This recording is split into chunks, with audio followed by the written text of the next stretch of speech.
Welcome to விஎஸ்பேம் channel. விஎஸ்பேம் channel subscriber பண்ணாதவங்க சப்ஸ்கிரைபர் பண்ணிக்கோங்க. கூட இருக்கிற பெல் பட்டனை கிளிக் பண்ணிக்கோங்க. இன்றைக்கி அதிரசம் செய்கிறதுக்காக எடுத்துருக்குறேன்.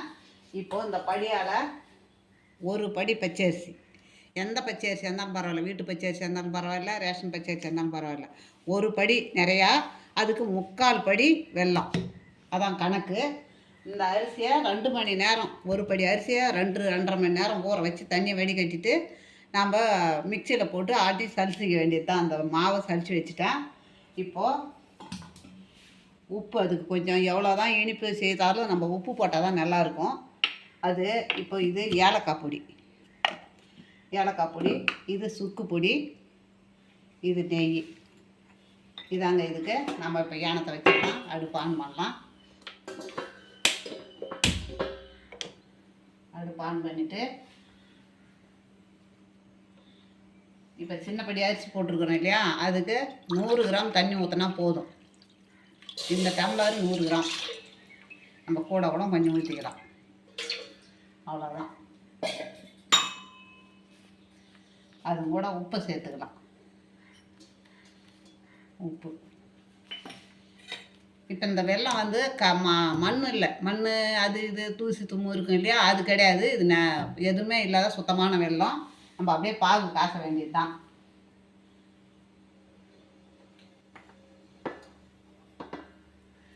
இப்போ நம்ம வெல்லத்தை கொட்டிக்கலாம்.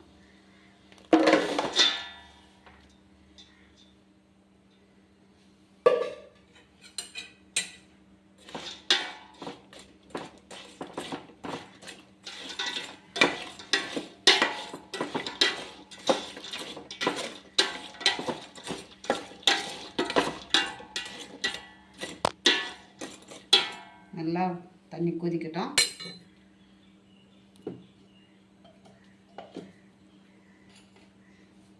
அவசியமாக சுக்கு பொடி சேர்க்கணுங்க. அதிரசம் செய்யும்போது சுக்கு பொடி அவசியமாக சேர்க்கணும்.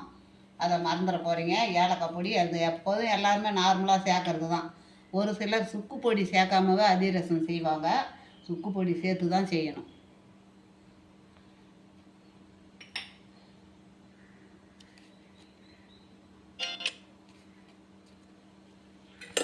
பொடி போட்டுக்கலாம். பாவு கூடுற சமயம் தான் இப்போது சுக்கு பொடி போட்டுக்கலாம். சுக்கு பொடி, ஏலக்காய் எல்லாத்தையும் போட்டுக்கலாம். உப்பு போட்டாச்சு. முதல்ல நெய் கடைசியாக ஊற்றிக்கலாம்.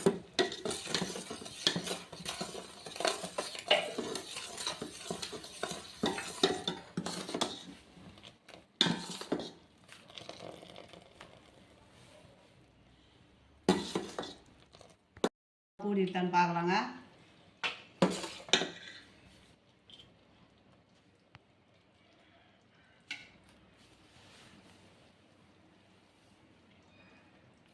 அப்படியே உருண்டையாக வரணும், தக்காளி மாதிரி.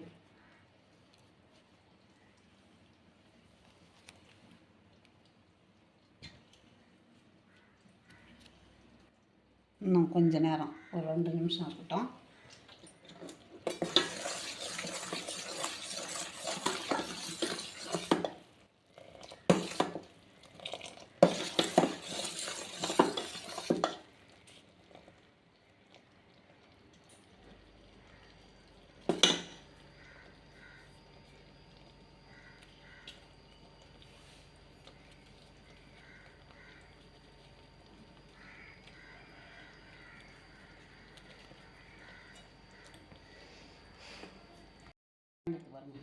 இந்த மாதிரி குண்டாக வரணும்.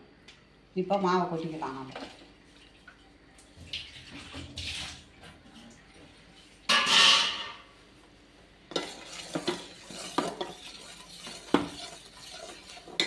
மாவை கொஞ்சம் கொஞ்சமாக நம்ம அள்ளி போட்டுக்கலாம்.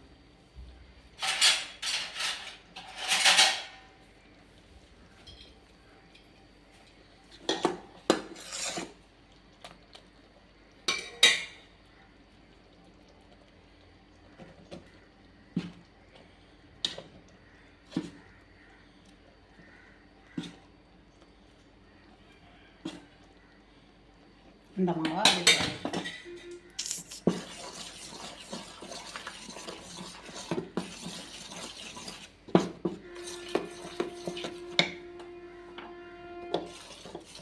அடுப்பை நிறுத்திடலாம்.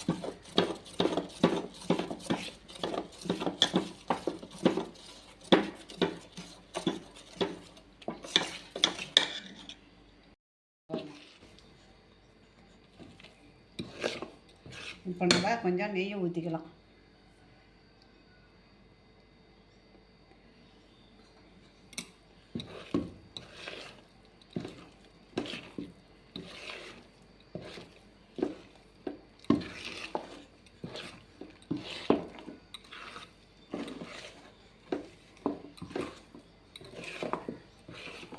அவ்வளோதான்.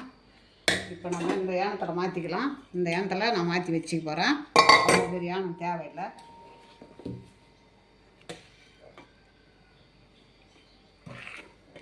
இப்போ இப்படி தான் இருக்கும். நல்லா இறுவிடும். அப்புறம் நாளைக்கு நம்ம அதிரசம் செய்யும் போது இறுவிடும்.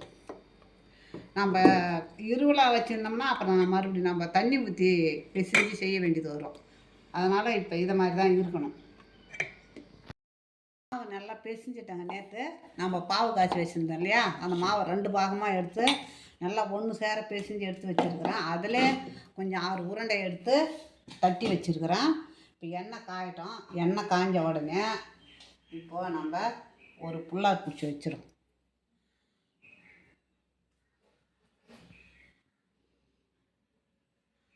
புல்லார் பிடிச்சி வச்சாச்சு. எண்ணெய் இன்னும் காயலை. காயட்டும்.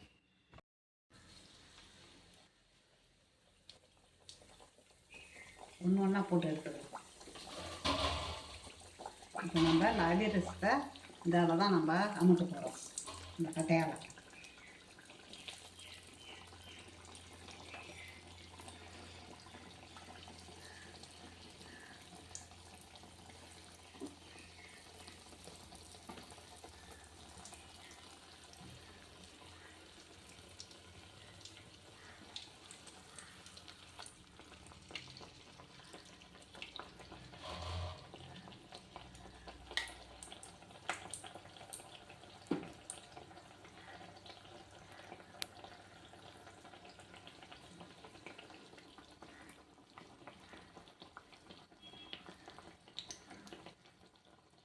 நல்லா வேகணும். இல்லைன்னா நம்ம கட்டையால் அமுக்க பார்த்து மாவு பிதுங்கும். அதனால் நல்லா வேகட்டும் தான் எடுக்கணும். அதிரசம் சில அதிரசத்தை அப்படியே போட்டு போட்டு எடுத்துருவாங்க. அது மாதிரி எடுக்கக்கூடாது.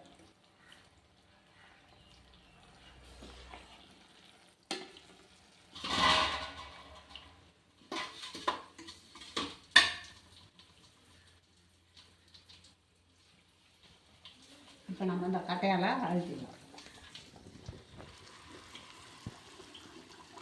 அவ்வளோ எண்ணெய் குடிச்சிருக்கு பாருங்கள் அதிரசம். இப்போ மாவு பிதுங்க பார்த்தீங்களா, நல்லா இது மாதிரி வேகணும்.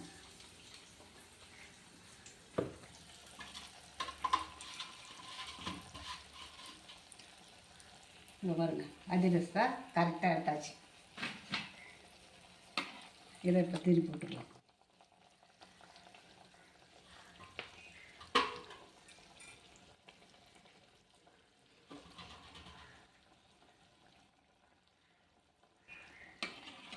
இதையும் எடுத்துக்கலாம். அதிரசம் நம்ம பின்னி எடுத்துங்க. இப்போது இந்த சின்னப்படி அதிரசம், சின்னப்படி அரிசி, பச்சை அரிசி, அதில் நம்மளுக்கு கிலோ கணக்கு கிடையாது, நம்மளுக்கு கிராம் கணக்கெலாம் கிடையாது. ஒரு படியில் எவ்வளோ அரிசி எடுக்கணுமோ 3/4 படி வெல்லம் எடுத்துக்கணும். அதுதான் கரெக்டாக இருக்கும். இப்போது அதிரசம் பாருங்கள் சூப்பராக இருக்குது. இன்னும் ஆறுதுன்னா கையிலே அப்படியே பளபளன்னு கொட்டும். அதான் பாகு. நம்ம பாகு எவ்வளோ கரெக்டாக இறக்குறோமோ அது மாதிரி தான் அதிரசம் இருக்கும். இது பிடிச்சிருந்ததுன்னா எனக்கு லைக் பண்ணுங்கள், நான் கமெண்ட் பண்ணுங்கள், சப்ஸ்கிரைப் பண்ணுங்கள். ஏற்கனவே நான் போட்டிருக்கிறேன், இருந்தாலும் இப்போ கொஞ்சம் தெளிவாக போட்டிருக்கிறேன். அவ்வளோதான்.